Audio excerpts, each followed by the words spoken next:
Assalamualaikum warahmatullahi wabarakatuh. Perkenalkan, nama saya Nur Fajar dari Universitas Halu Oleo, Fakultas Kesehatan Masyarakat, Program Studi Kesehatan Lingkungan.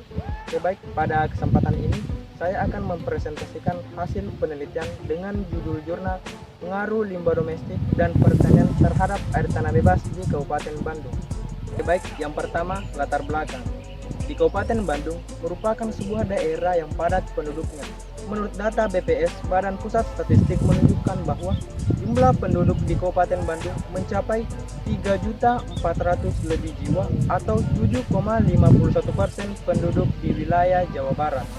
Menyangkut mengenai pelayanan air bersih, di Kabupaten Bandung, pelayanan air bersih dilayani oleh Perusahaan Daerah Air Minum atau PDAM Tri Raharja.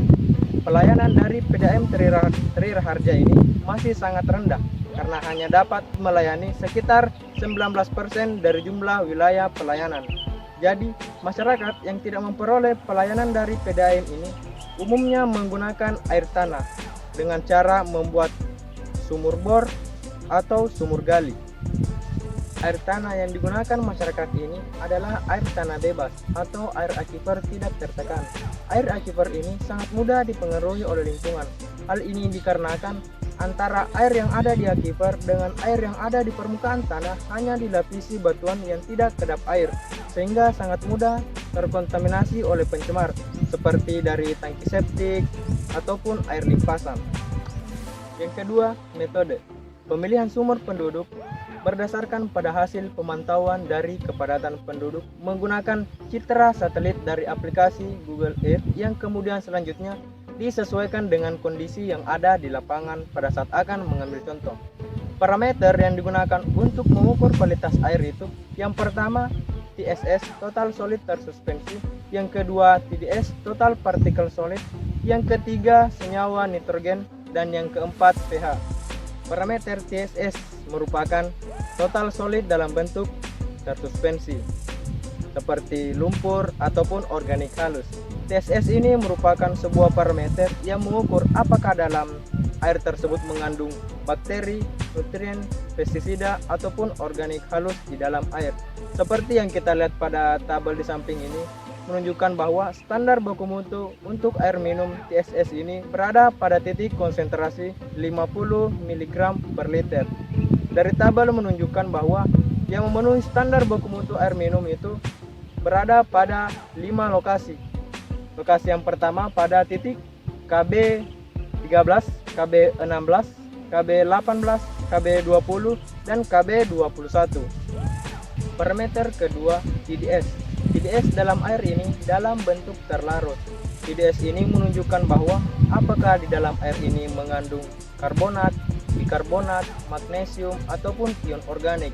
Seperti yang kita lihat pada tabel di samping ini menunjukkan bahwa standar baku mutu air minum ini pada parameter TDS ini berada pada titik konsentrasi 1000 mg per liter. Dari 21 sumur penduduk ini masih dalam kategori baik untuk dikonsumsi.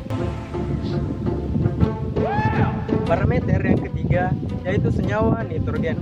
Senyawa nitrogen yang diukur dalam air tanah itu ada 3. Yang pertama nitrat, yang kedua nitrit, yang ketiga amonium.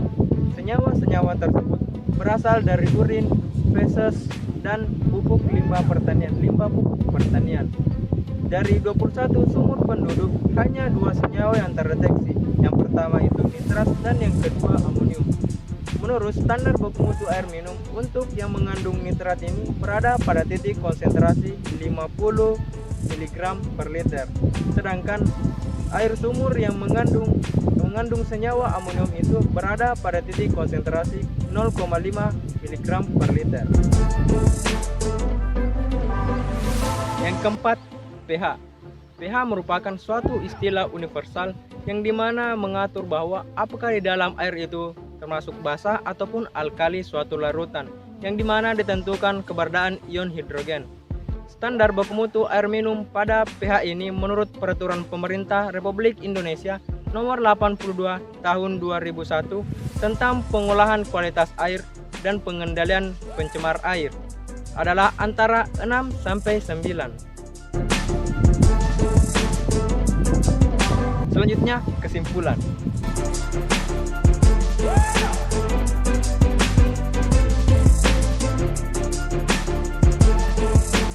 kasih atas perhatiannya. Lebih dan kurangnya mohon dimaafkan. Wassalamualaikum warahmatullahi wabarakatuh.